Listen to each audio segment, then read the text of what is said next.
3 weeks ago, I buried my mother, and the night before her funeral, a stranger placed a small brass key in my hand and whispered something that shattered everything I thought I knew about my family. He said very quietly, "Your father has been lying to you for most of your life."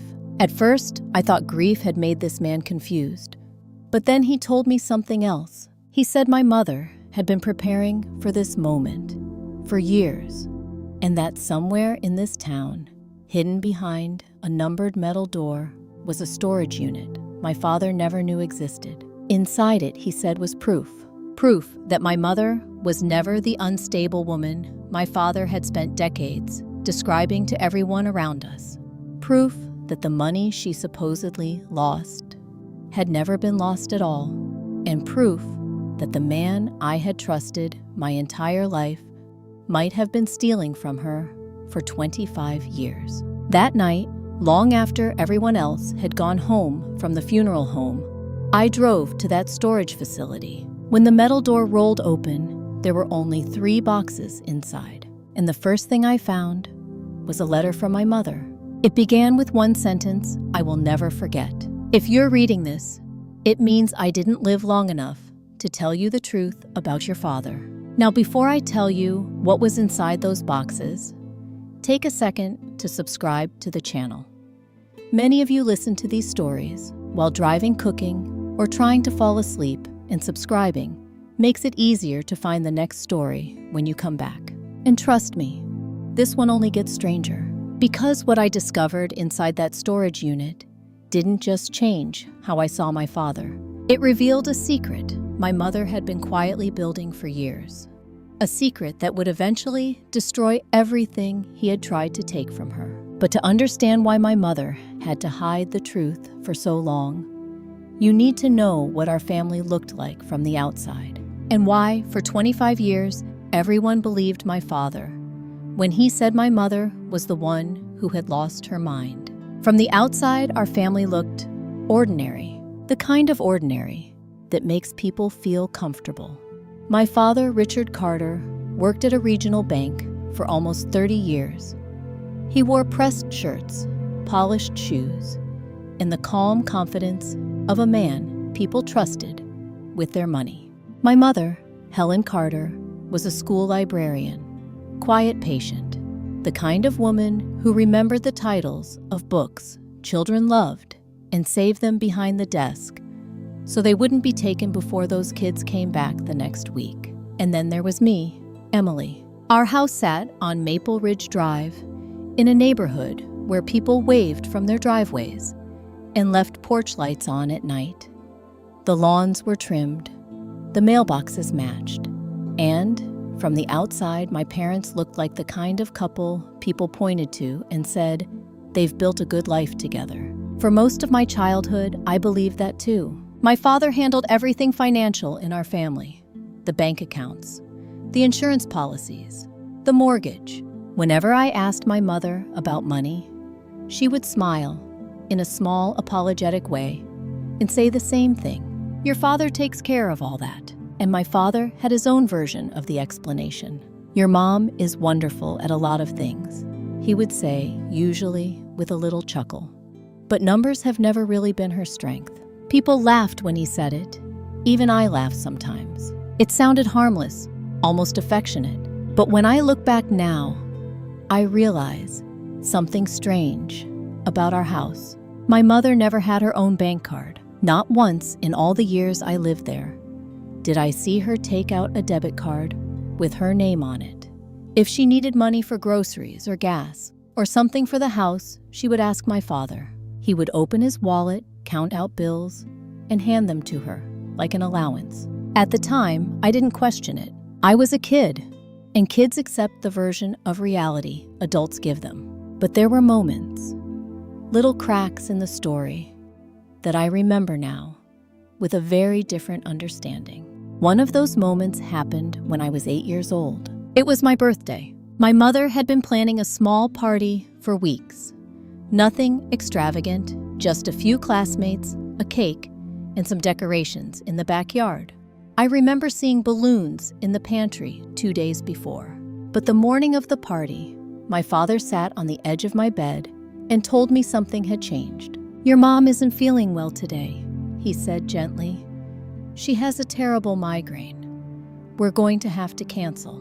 I remember feeling disappointed, not angry, just confused. Later that afternoon, I walked past the kitchen and saw my mother standing at the counter. She was frosting a cake. I asked her why we had canceled the party. She looked surprised, almost startled. "What do you mean canceled?" she asked. And then my father walked into the room. He placed a hand on my shoulder and said calmly, "Emily, your mother forgot we talked about this. She's been under a lot of stress lately." At the time, I believed him. But years later, when I replay that moment in my mind, I remember something about my mother's face. She didn't look confused. She looked defeated. Moments like that happened more often as I grew older. My father would explain things, and my mother would quietly accept his explanation. If a bill arrived late, he said she had misplaced it. If money went missing from an account, he said she had misunderstood something. If she tried to question him in front of others, he would smile politely and say something like, "Helen gets anxious about numbers sometimes." People would nod sympathetically. No one thought much of it, including me, until the day she died, because the very first thing that felt wrong happened only 6 hours after my mother's heart stopped. I went back to my parents' house that night. I wanted to sit in her bedroom for a while, just to be close to the things she had touched that morning. Her reading glasses were still on the nightstand. Her library book was still open, face down on the bed. But something else was different. The small drawer in her dresser, the one she always kept locked, was open, completely empty, and the tiny brass key she used to wear on a chain around her neck was gone. At the time, I assumed my father had cleaned out the drawer while preparing for the funeral. But the next morning, something happened that made my stomach drop. I walked into the kitchen of my parents' house and found a woman I had never seen before, standing at my mother's stove, pouring coffee into my mother's favorite blue mug, and wearing my mother's sweater. That was the moment I realized something in our family had been wrong for a very long time. I just didn't know yet how wrong it really was. The woman standing in my mother's kitchen turned when she heard me walk in. She smiled the way strangers sometimes smile at children they've never met. Polite, a little too warm, a little too familiar. "Oh," she said softly, "you must be Emily." I stopped in the doorway. She was wearing my mother's beige cardigan, the one with the small patch pockets my mom had sewn herself a few winters ago. The sleeves were pushed up slightly, and in her hand was my mother's favorite blue mug. Before I could say anything, my father appeared behind her. "Emily," he said casually, like nothing about this moment was strange. "This is Linda. She's a friend. She's been helping around the house." Linda. I had never heard that name before. Not once, not at family dinners, not during holidays, not in passing conversation. And yet, here she was, standing in my mother's kitchen less than 24 hours after my mother had died. "I'm so sorry for your loss," she said gently, placing a hand over her heart. I nodded slowly, but something about the scene felt wrong. Not dramatic, not explosive, just quietly wrong. Like walking into a room where someone had moved all the furniture an inch to the left. I asked my father about Mom's office, the small room off the hallway where she kept her paperwork, school records, and the folders she used for household documents. "Oh, I already cleaned that out," he said quickly. Cleaned it out. He shrugged and reached for the coffee pot. "Your mother kept a lot of clutter in there. Old receipts, paperwork, things we don't need anymore." I didn't answer. Later that afternoon, when he stepped outside to take a phone call, I walked down the hallway and opened the office door. The room felt hollow. The filing cabinet was empty. Every drawer, every folder, even the corkboard above the desk, where my mother used to pin appointment reminders and grocery lists, had been stripped completely bare. No notes, no receipts, nothing. It looked less like someone had organized the room and more like someone had erased it. The next evening was the visitation at the funeral home. My father stood at the entrance, greeting people as they arrived. He wore a dark suit and held every handshake a little longer than necessary. People kept saying the same thing. "Richard, we're so sorry. You must be devastated.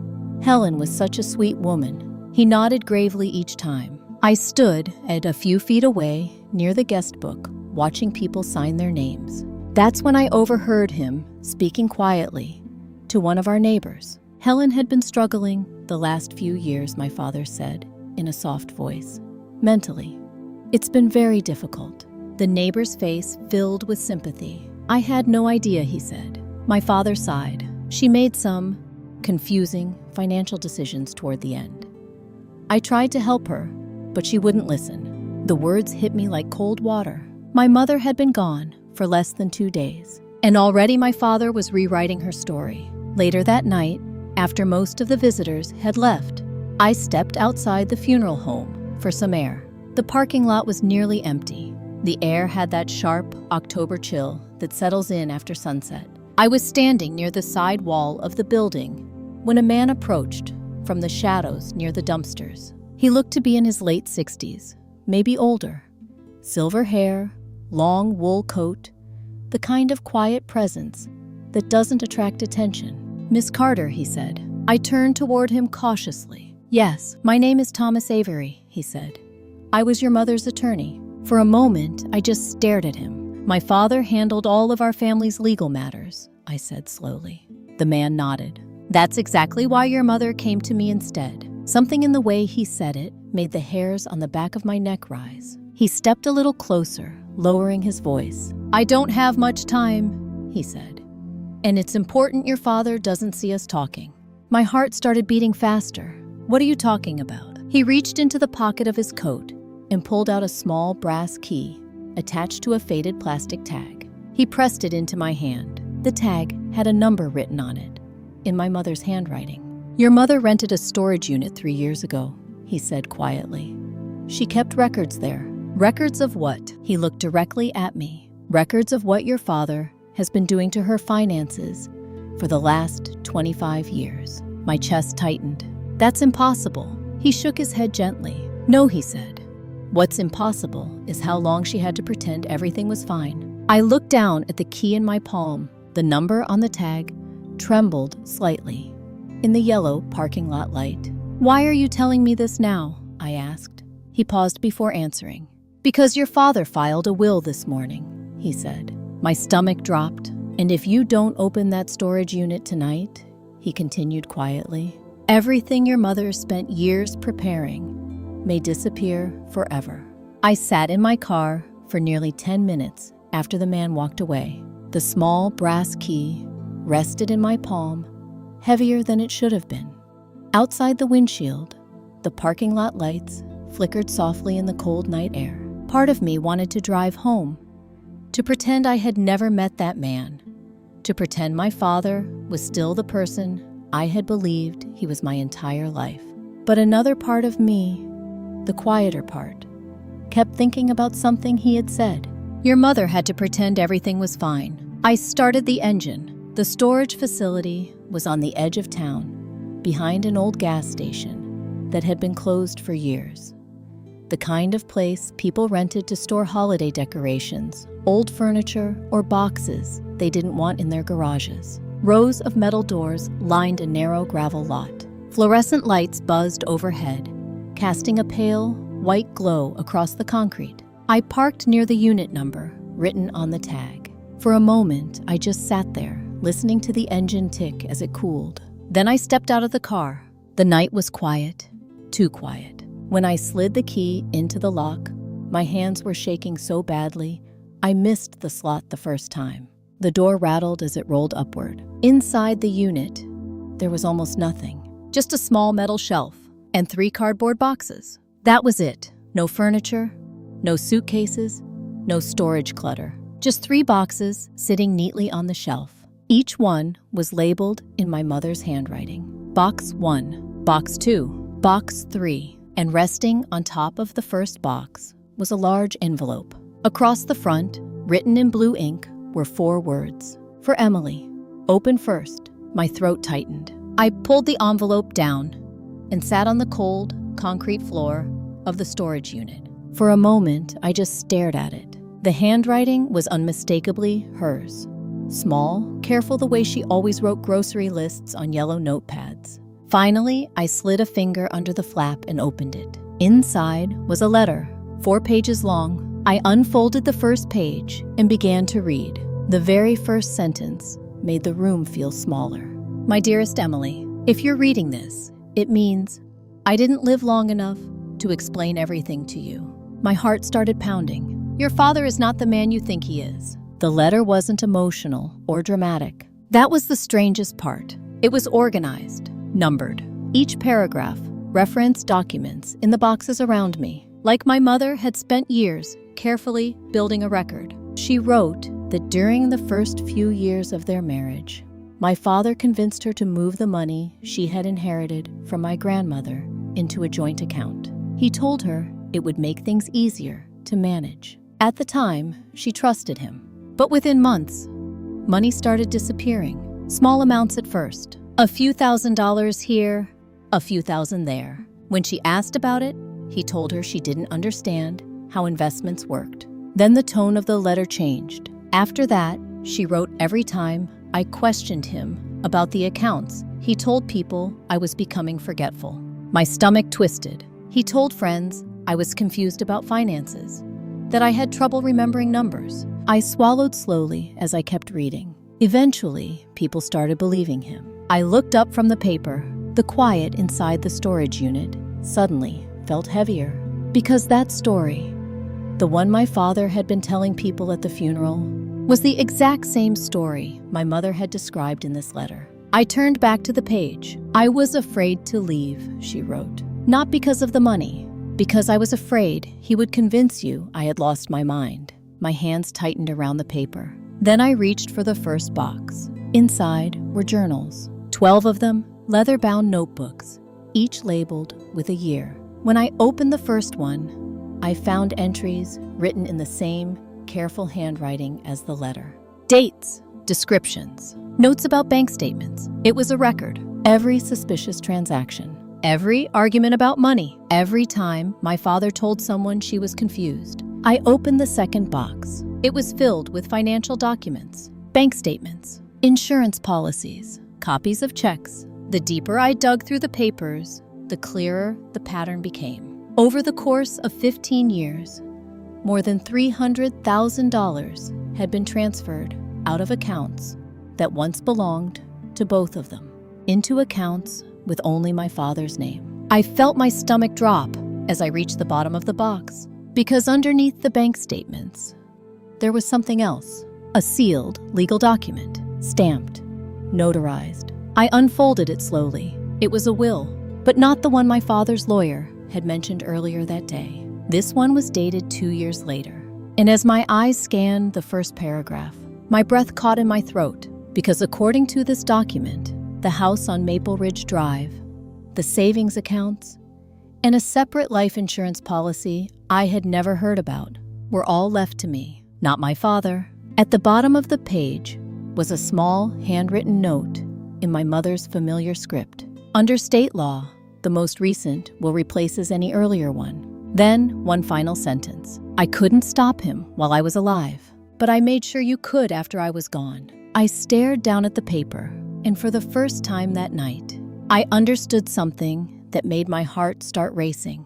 My father had filed a will that morning, but my mother had already prepared another one. And if I didn't act quickly, the truth she had hidden in this storage unit for years might never be seen by anyone. I barely slept that night. The boxes from the storage unit were spread across my living room floor, papers and journals covering the coffee table like pieces of a puzzle that had taken my mother 25 years to assemble. Every document I read made the picture clearer and darker.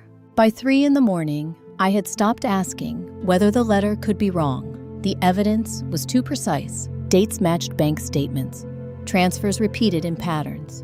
Notes in the journals pointed directly to documents in the folders. My mother hadn't written those entries in anger. She had written them like someone documenting a case. Around 7 the next morning, I called the man from the parking lot. Thomas Avery answered on the second ring. "I was hoping you'd call," he said calmly. I opened the storage unit, I told him. There was a short pause, and he asked. My voice felt strange in my throat. She knew everything. Another pause. "Yes," he said quietly. She did. We met an hour later at his small office above a hardware store on Main Street. The building smelled faintly of sawdust and old paper. Framed certificates hung on the wall behind his desk, the kind that had yellowed slightly with age. I placed the second will in front of him. He adjusted his glasses and read through it carefully. When he finished, he nodded. "This is valid," he said. "Completely valid." "But my father already filed another will yesterday," I said. "That's true," he replied. "But under state probate law, the most recent legal will overrides the earlier one." I leaned forward. "So what happens now?" He folded his hands on the desk. "We file this one with the court immediately. And my father, he won't like it." That was the understatement of the year. Before leaving the office, Thomas made one more phone call. Within an hour, we were sitting across from a woman named Karen Delgado, a forensic accountant who specialized in financial fraud cases. Karen spread several of the bank statements across the table. She didn't need long to see the pattern. "These transfers were structured," she said. "What does that mean?" She pointed to a series of withdrawals. Each transaction stays just below the reporting threshold banks use to flag unusual activity. She looked up at me. Whoever did this knew exactly what they were doing. My stomach tightened. "And the signatures?" I asked. She slid 2 documents side by side. On the surface, they looked identical. But when she traced the curves of the letters with a pen, the differences became obvious. "The handwriting doesn't match," she said. I leaned back slowly in my chair. "So this is illegal." Karen met my eyes. "This isn't just questionable accounting," she said. "This is financial abuse." The words hung in the air like a weight. Meanwhile, across town, my father was acting as if nothing unusual had happened. That afternoon, he invited several relatives over to the house for dinner. He said it would be good for the family to be together during this difficult time. I went because Thomas had warned me about something. "Your father believes he's already won," he had said earlier that day. And the most dangerous moment in situations like this is when the other person realizes they haven't. So I smiled. I sat at the table. I listened to my father talk about funeral arrangements and legal paperwork. At one point, he placed his hand gently over mine. "Don't worry about any of the financial things, Emily," he said warmly. "I'll take care of all of it." The same words he had used my entire life. Across the table sat the woman from the kitchen, Linda. Tonight, she was wearing one of my mother's necklaces. I recognized it immediately. A small gold pendant my grandmother had given Mom years ago. Linda noticed me looking. "Oh," she said lightly, touching the necklace. "Your father said I could borrow some of Helen's things for now." I didn't respond. I simply took another bite of food and nodded. Inside, though, something cold had settled in my chest. Later that night, as I was leaving the house, my father stopped me near the front door. "The will reading is Thursday morning," he said. "Your mother wanted everything to be simple and clear." Thursday. That gave me 2 days. 2 days before my father stood in front of our relatives, our neighbors, and anyone else he had invited, and announced that he now owned everything my mother had spent her life building. I drove straight back to Thomas's office. By midnight, we had finished organizing the documents. The second will, the financial records, the accountant's preliminary report. Everything was placed in a single folder. Thomas closed the file and looked at me across the desk. "Your father thinks Thursday will be the end of this story," he said. I nodded slowly. "And it won't be," I replied. He gave a small smile. "No," he said. "It will be the beginning. Because on Thursday morning, in a room full of people who had believed my father's version of events for decades, we were going to tell a very different story. And this time, we were bringing the evidence with us." Thursday morning arrived faster than I expected. The will reading was scheduled for 10 o'clock at the same funeral home where we had said goodbye to my mother only days earlier. When I arrived, the parking lot was already full. That should have been my first clue. Normally, a will reading is a quiet legal meeting. Immediate family, maybe 1 or 2 witnesses. But my father had turned this one into something else. Inside the conference room, nearly 30 chairs had been arranged in neat rows facing a small podium.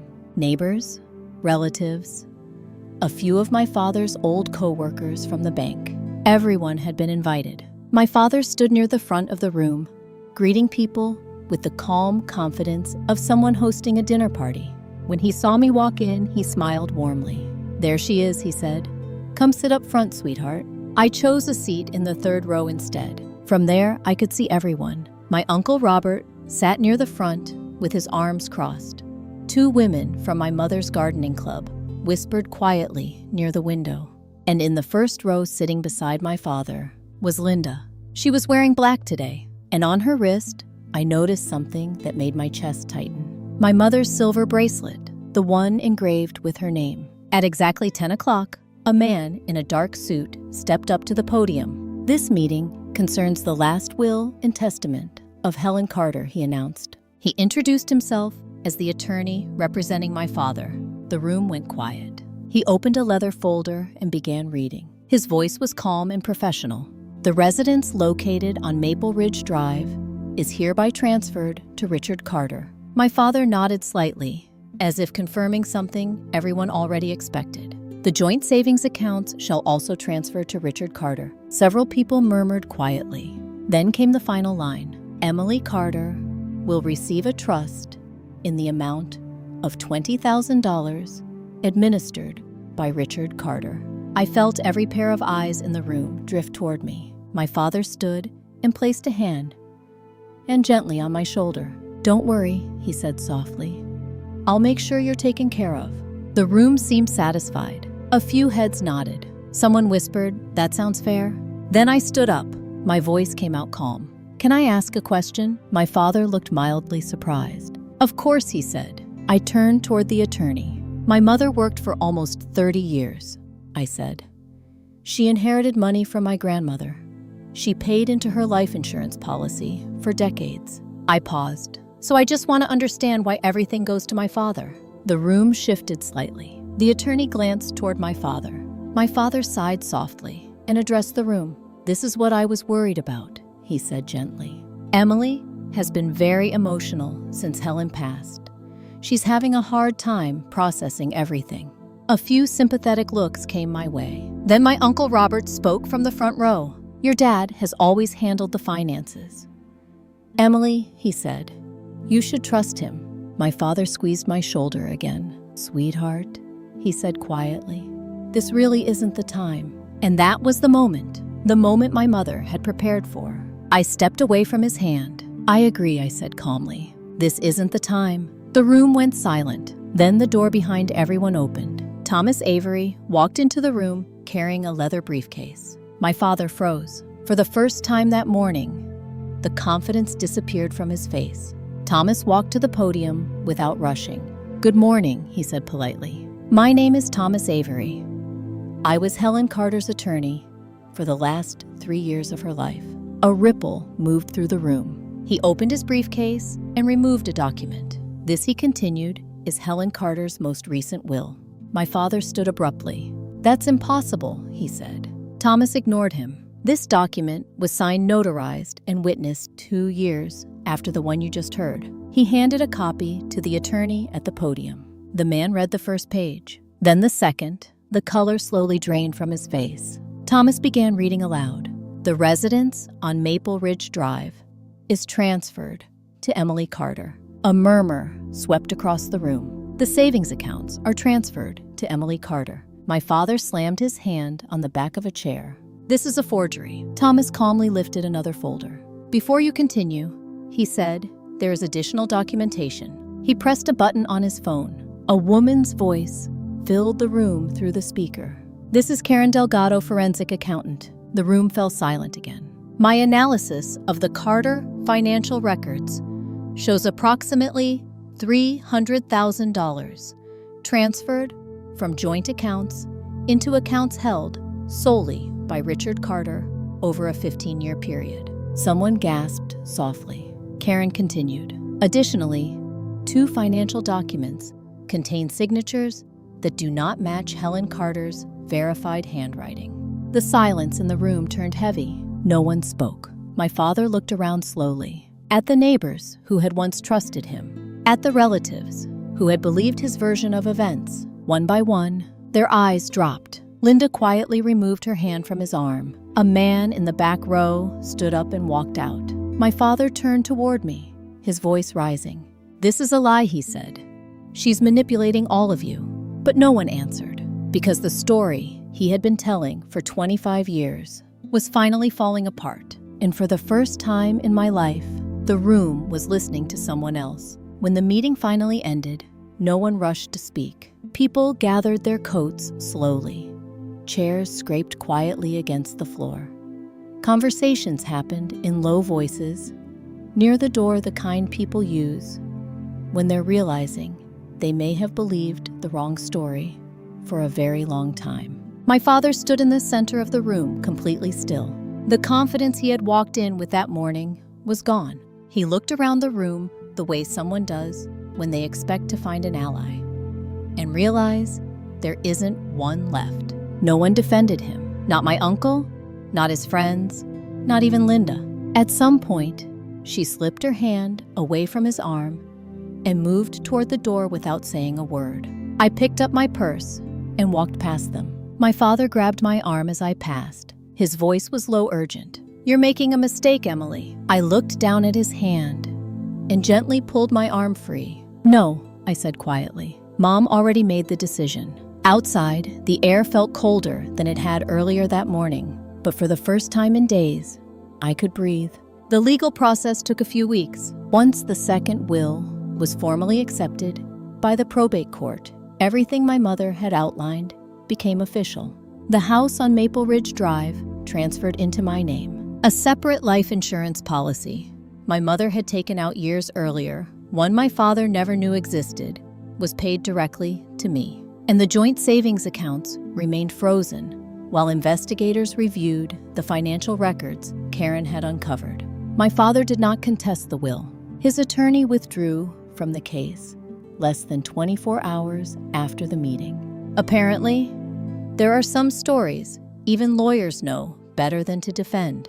Word spread through town quickly. Small towns have a way of sharing information without anyone ever needing to say it out loud. My father stopped attending his weekly golf group. A few weeks later, I heard he had moved to another state to stay with an old college friend. Linda left the house the same day the locks were changed. She didn't say goodbye. She did, however, leave something behind on the kitchen table. My mother's jewelry, the bracelet, the necklace, the small gold pendant from my grandmother.